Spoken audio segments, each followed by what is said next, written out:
In the world of night vision mounts, the Norotos Lo-Sto stands on the crossroad of being one of the best mounts on the market, while also one of the least talked about.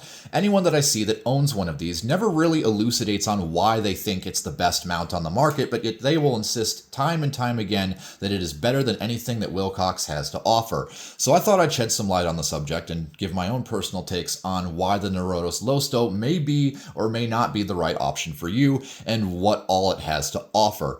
There's not really much that I can say on the Norotos Lo-Sto that you can't already find for yourself on the internet. It's a very rugged, robust night vision mount, and its key selling point that everyone seems to parrot is that how much better Norotos is than Wilcox at, maintaining tolerances and having a solid lockup on a variety of different shrouds and helmets. I'm going to try and do my best to show that off in this video because for whatever reason, despite the fact that the Lo-Sto is posited as the greatest night vision mount since sliced bread, nobody really seems to show this off. It's always just a footnote in everyone's videos, and as of right now, as of making this video on YouTube, there's pretty much only one video covering the Norotos Lo-Sto in and of itself.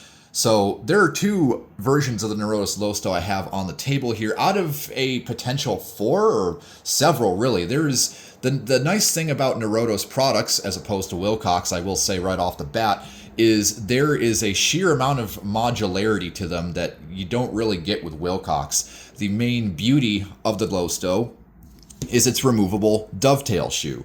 You can see that there's a small switch on the top here that when you move the shoe out of the way and depress this little button there, I guess you could consider that a button, more of a pin really, push that in, rotate it off to the side, loosen the shoe, slides right off. You could swap it with any number of different shoes, which is basically just one other one. If you're a weirdo that likes to use the older PVS 7 style bayonet connector, or just have an old J-arm for a PVS 14 and or you're stuck with that platform, you could definitely swap that out if you really need to. Not that I understand why you would, but that's a very nice thing feature to have, as opposed to a G24 or similar mount where you're pretty much stuck with whatever mount interface is available on the end of the arm. And Norotos even supposedly makes an Anvis version for ball detent mounts. I've yet to see anyone own one myself, and honestly, it sounds like an absolutely abhorrent concept, but just out of sheer curiosity, I think that's just very, very interesting. But I'm getting ahead of myself. The modularity of the Lo-Sto is definitely a selling point, but another partition to the design is the fact, as the name would imply, it sits very low. Maybe not as low as a G24, but compared to other Norotos products such as the USGI Rhino arms, the AKA2, other similar designs that they've offered throughout the years, this is definitely their most low profile. It doesn't flip the goggles all the way up to it doesn't keep them as low to the helmet as a G24, as I mentioned, and it sort of keeps them in that middle range of having the goggles directly out in front of your helmet, which does kind of cantilever the helmet a bit and might make it a bit uncomfortable for you. But in certain situations, like for people who are incredibly tall like me, need to clear doorways, vehicles, etc., it might be a useful feature to have. As far as the mythical status of tolerance and just being absolutely bomb-proof, I'll get into that in just a minute because there are a few discrepancies that sample size of 1 aren't as perfect as it may lead you to believe, but definitely a very solid option, especially compared to G24s, which sort of have this exist in a state of duality where some people will say they're like one of the wobbliest things on the market, and some people will say that they're completely fine and they've never had any issues with them. But before I get into that and showing off the different shrouds and how it fits on them, let's talk about the different variations of the Lo-Sto that exist. Both of these you see right here are the push button version, which means there is a literal push button on the side that you will have to manually depress in order to lift the arm up and raise your goggles in the stowed position. There is also a force to overcome version where you don't need to push a button. You literally just, as the name would imply, force to overcome, just raise the goggles and they will snap into place. At first, I thought push button was the way to go, but as a casual NV user, I'm starting to appreciate the force to overcome concept. more so than I was worried about the idea of tolerance stacking, or rather just the idea of wear components. That was my whole aversion to Force to Overcome, is that there's obviously a detent of some form inside the machined portion of the mount that would basically be rubbing against itself to create that snapping effect, and I don't like the idea of taking a hard enough jolt that your goggles will just inadvertently flip down and smack you in the eyeballs. Just doesn't sound like a fun time. But on the flip side, it sort of also acts as a breakaway system. If you don't have a Lo-Sto with an integral built-in breakaway system, as I'm about to describe here, it can be a very useful feature, because the Force to Overcome, as I said, will be its own sort of natural breakaway, where anything that snags on your goggles will just let them get pushed out of the way and potentially off the hook of whatever is catching them. Sure, you'll get punched in the eyeballs, but that's also better than, a herniated disc or whiplash or whatever the hell happens when that happens to you. Anyways, so that's a feature to consider as well. I went with I went with the push button just for convenience and just for the lack of mechanical complexity and wear components, as I mentioned before. If I were to buy these again, I would probably get the Force to Overcome, especially if I'm getting this version. So, Force to Overcome and push button aside, there are two main variations of the Lo-Sto. There is the breakaway version, and there is a non-breakaway version. So as you can see on this version of the Lo-Sto, you have a breakaway. What is that? That, as the name would imply, it basically, when the breakaway is engaged, it allows the shroud interface, or the mounting plate, whatever you prefer to call this square object here that latches into the shroud, this tab, which actually does the locking and engaging portion on the shroud, there is less tension on that when the breakaway is engaged, and it will allow the entire mount to break off of the helmet should anything snag the goggles. And the beauty of the Norotos breakaway system, especially compared to a Wilcox G24 or Wilcox style breakaways, is that you have this screw up here that you can actually adjust the tension of the breakaway, which not only adjusts how easy it is for the shroud interface to break away from the shroud, but it also adjusts how easy it is to actually depress the button to disengage the shroud interface from the helmet. Another neat feature about the Norotos breakaway, which is admittedly one of the things that sold me, is that when the breakaway is in the locked position, it actually locks you out of the push button, which disengages the shroud interface. In other words, if you have this on a helmet and the breakaway is locked, there is no way of pushing this button and disengaging the mount from the helmet. This is useful for when you are in a low motor skills, high stress situation where you're potentially wanting to flip the goggles up for whatever reason. You want to use your eyeballs for task purposes directly ahead of you, what have you. You are only able to push this button. You cannot accidentally disengage the mount from the helmet. You don't get that with the non-breakaway version. However, there is some features of the non-breakaway version that are a little bit better, I want to say. Like, for example, the breakaway version, the travel of the vertical adjustment doesn't seem to be as much as the non-breakaway version. Also, for the record, I really like the Norotos vertical adjust throw levers. They're a lot more convenient to use than the Wilcox ones, where it's sort of a clock or a dial shape, where it's just like a little arm that goes around like a clock this way. This one it's a little throw lever on the top here. It's out of the way. It doesn't take that much to use it. It just feels a lot better than the Wilcox ones personally. But you can see the non-breakaway ones, they have a little bit more vertical adjustment, so you get that benefit with not having a breakaway. And with, like I said, with the Force to Overcome version, you sort of have that pseudo breakaway already built into the design. What is another feature that you'll get when buying a non-breakaway version? On the dovetail shoe, this is another difference between these two. I'm sure that there is a breakaway version that has this exact shoe, but as far as where I got these two mounts, this particular one came from TNVC, which is the only place, unfortunately, to get this particular style, and this one came from Mod Armory.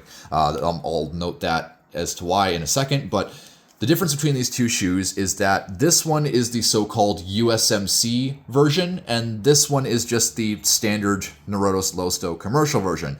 The only difference between these two is the USMC configuration has a little bit more material shaved off of the dovetail shoe, and the commercial version, as I'm going to call it, has two magnets integrated into the dovetail shoe. So there's a bit more material, but if you're running a PVS 14 or a similar type of goggle that has a magnetic auto off, so where you flip the pod out of the way or however it works, you have these magnets right here so that whatever mount or J-arm or type of goggle you're using that has a magnetic auto off, this will interface with it. This will allow that feature to function without having to worry about having a particular J-arm or something like that. I never really researched too far into the magnetic auto-off feature. This is just that's just something I felt like pointing out, because the difference between the two is that supposedly the USMC version is also a little bit more lightweight, which is why some websites will call them the Lo-Sto Light as opposed to the USMC version. I haven't really noticed an appreciable difference in terms of weight. Like maybe it's a couple like fractions of a gram different, but it's nothing really to shake a stick at. So if you're considering getting the USMC version just for not having, cutting down a little bit extra weight, it's not really all that particularly different. It's about the same, really.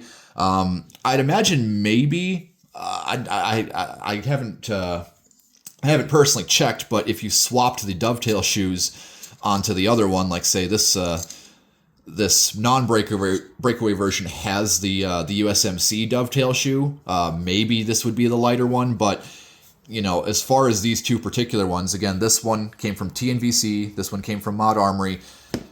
These are pretty much identical as far as weight, so just keep that in mind. Another nice feature about the Norotos Lo-Sto is its its tilt adjustment. Very smooth, a little bit stiff, but it's about the same as a Wilcox G24, just from personal experience. So nothing really to say about that. It seems to be very functional, decent bit of travel. So there's that. Another thing that I noticed about the USMC configuration or the breakaway style versions as opposed to non-breakaway is that the breakaway shroud interfaces, you may notice, are a little bit shinier. These breakaway shroud interfaces are anodized with type 2 anodizing, while the rest of the mount is anodized with a type 3 hard coat. This is compared to the non-breakaway version where it's type 3 hard coat all the way around. So it's going to be a little bit more IR compliant. It's not going to be as reflective as this one, but there's so little aluminum exposed that it doesn't really matter in the long run. I mean, it's something that you might want to consider, but I feel like it's just, nitpicking at this point. So nothing really to worry about.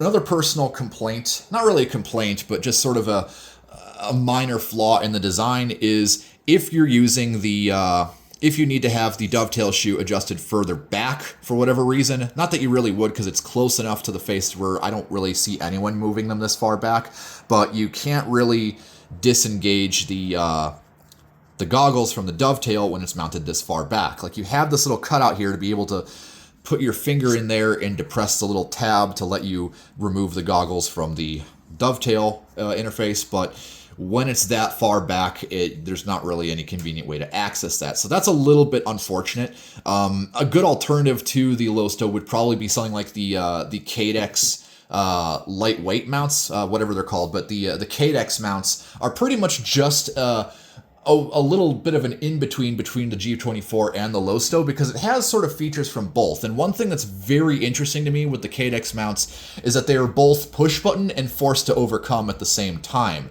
So it allows a force to overcome when stowing the goggles up, but it also uses the push button for lowering the goggles. So there's nothing that's going to snag you from behind and, flip the goggles forward to smash you in the eyeballs if that's something you're worried about.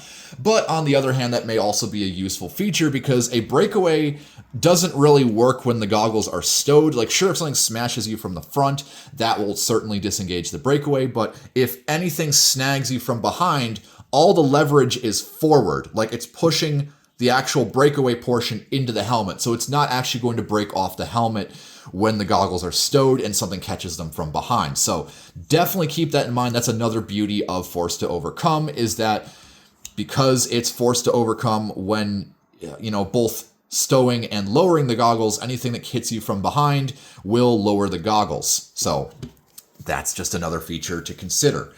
I think I've rambled enough about the small features in between the two variations, and there's not really much of an appreciable price difference. Like, they're both sitting around the $480 to $500 plus dollar mark. I think the non-breakaway ones are a little bit cheaper, like they're closer to that $480 range or less. So if it were me buying one of these again, I would definitely get one off of Mod Armory, get one of the Force to Overcome ones, because you're going to get pretty much just as much features as the breakaway version.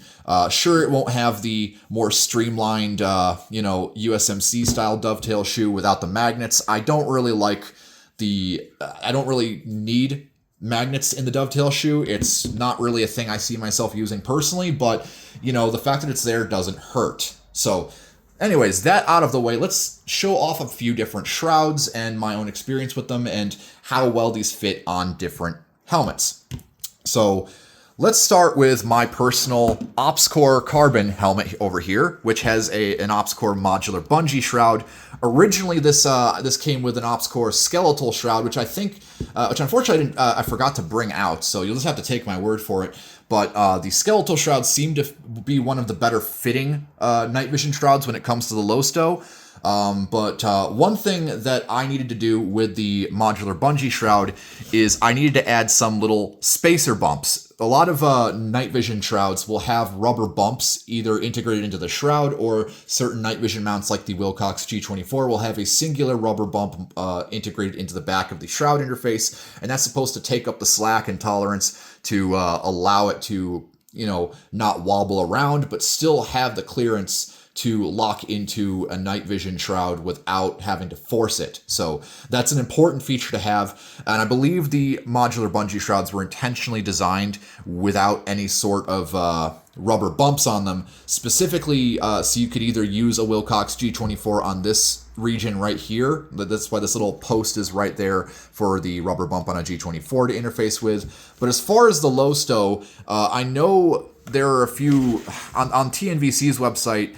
The one in their product photos shows 2 rubber bumps at the bottom there, but when I got one, it didn't have that. So what I ended up doing is I literally just took some sheet neoprene, some neoprene sheet rubber, and some double-sided tape, and a rotary hole cutter from Sailrite, and I made some little rubber dots that I could just stick onto the strategic points on the MBS, and it locks up perfectly. Let me engage the breakaway so I can actually engage the shroud with the helmet. Absolutely no wobble at all. Fits perfectly fine. And I could probably buy something pre-made to serve there probably exists actual rubber dots you can buy to serve the same purpose. But personally, I'm just using this for now. If any of these fall off, I can just make more of them. And then the non-breakaway version is pretty much the same. I think I'm just going to use the non-breakaway one for testing all these different. Actually, no, the non-breakaway is a little bit tighter, so that's another thing to keep in mind, I guess, is that the non-breakaway, again, sample size of 1 here may vary depending, between individual mounts, but this particular one doesn't seem to want to lock in, so I figure if I remove these bumps on the bottom there, it would fit in just fine. So moving on from that, let's try a Wilcox L4 3-hole shroud. This is pretty much going to be one of the more common shrouds that you see on various helmets, or comes with various helmets, especially on stuff like Team Wendy helmets and Armor Source helmets, things of that nature. A lot of helmets that aren't OpsCore are going to come with a Wilcox L4. So let's start with the non-breakaway. Locks in perfectly solid, even without any rubber bumps engaging it. The tolerances seem to be just fine, at least on this particular example. A little bit of play, but seems to be fine enough. And then obviously with the adjustable breakaway, no problem whatsoever. Locks in just fine. Of course, it may vary. Like I said, this is just my own personal experience. Let's try a USGI ACH shroud, or the Rhino shroud as some people call them. This is a Norotos product, so unsurprisingly, shouldn't have any issues whatsoever. Locks in, a little bit of play, despite the fact that there is a large rubber bump at the bottom there. There is a little, just very slight amount of wobble to it. Nothing too particularly bad, nothing that's going to be a deal breaker. I figure you could also probably shim this region up here with some Velcro or like some sticky loop tape, or a little rubber bump trick. And that would take the slop right out. And it's a little bit sloppier on the breakaway version, so keep that in mind. Now, I figure most people aren't going to be using these anyways, but, for people that don't have a lot of money and they just spent $500 on a night vision arm, maybe that's all they have at the moment. Now, let's test another Norotos product, the Universal Shroud. I think that's what they're called. This one has an excess of rubber bumps, so this one's going to be a little bit trickier. These tend to be very tight on a lot of different night vision mounts, and much like with the non-breakaway version on the MBS with the custom rubber bumps I added, I can't really get this one to... well, maybe it did actually. Hold on. Let me make sure that's locked in.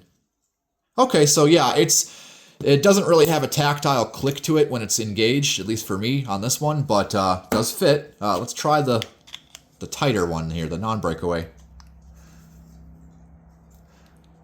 There we go. I heard that one. So, yeah, you're not going to have any problems with a Norotos Lo-Sto on a Norotos Universal. So, that's definitely... you also need to push down on it to disengage it, or else it's going to be grinding the hell out of your disengage tab, your shroud lock tab. Last one to test is I have here is an ECH shroud. So I guess if you're in the Marine Corps and you have an ECH, or you bought a surplus ECH, it's probably going to be pretty similar to the ACH Rhino shroud, but a little bit tighter, a little bit less wobble, and that's with the breakaway version and the non-breakaway. This one's even tighter, so this one still has a little bit of wobble, but it's going to be just fine.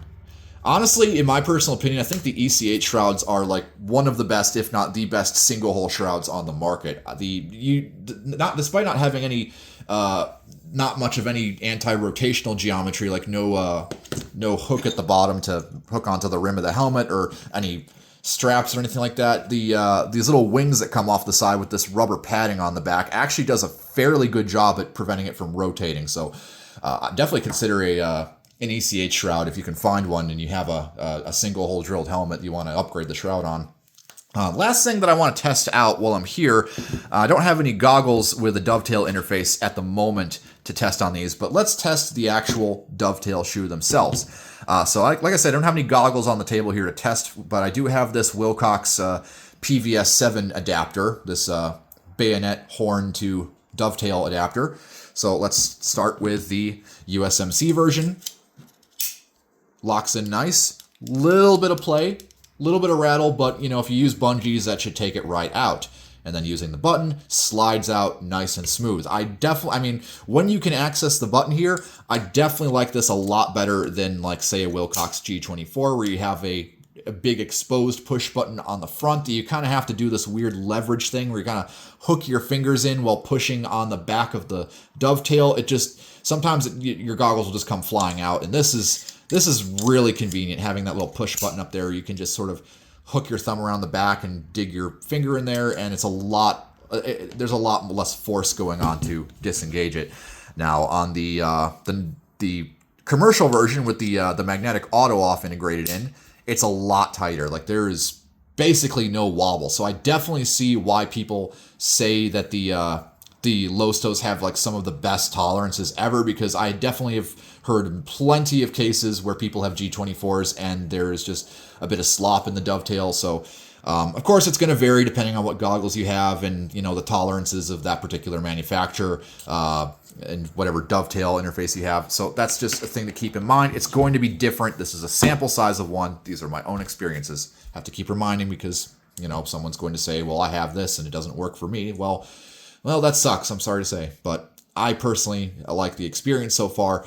I guess the last thing to show off is the actual wobble on the arm. So, gonna lock this. Actually, let me get the Wilcox plays a little bit better with the non-breakaway version. So in the stowed position, there's a little bit of wobble. I mean, nothing too serious, but it is what it is. I mean, again, you use bungees, it should take that right out. Then in the raised position, it's actually a very, very tight. There is almost zero wobble in the upright stowed position, at least on this particular mount. So that's a good feature, or at least a good mount. So I notice a lot of people will tend to complain about the wobble when the on a G24 when it's in the stowed position. So it's good to see that that particular Lo-Sto does not have that issue. Now on the non-breakaway version, again, a little bit of play, which I think is actually coming from the shroud itself. I don't think the arm itself is wobbling here, more so than there's just a little bit of play in between the shroud and the shroud interface, the mounting plate. Now in the upright position, there is an ever so slight amount of play in the arm, but again, nothing too serious. It's just fine. I don't have any problem with that whatsoever. And again, if you're using bungees, you shouldn't notice it whatsoever. So that just about covers it on the Norotos Lo-Sto. There's not much else that I can say. I guess my final thoughts on the matter is, again, if I were to buy these again, knowing what I do now, I would definitely get a non-breakaway version just because A, they're a little bit cheaper, B, they're Type 3 hard coat all the way around. Excuse me, I'm holding the breakaway version. Type 3 hard coat all the way around, more robust, and if you have the Force to Overcome version, you have technically a breakaway of some form. So that's my final thoughts on it. Hope you enjoyed. Hope this covered a little bit more about the Norotos Lo-Sto than what most people have already covered on the internet so far. So if you have any comments, questions, corrections, or concerns, drop them down in the comments below, and I will see you all later.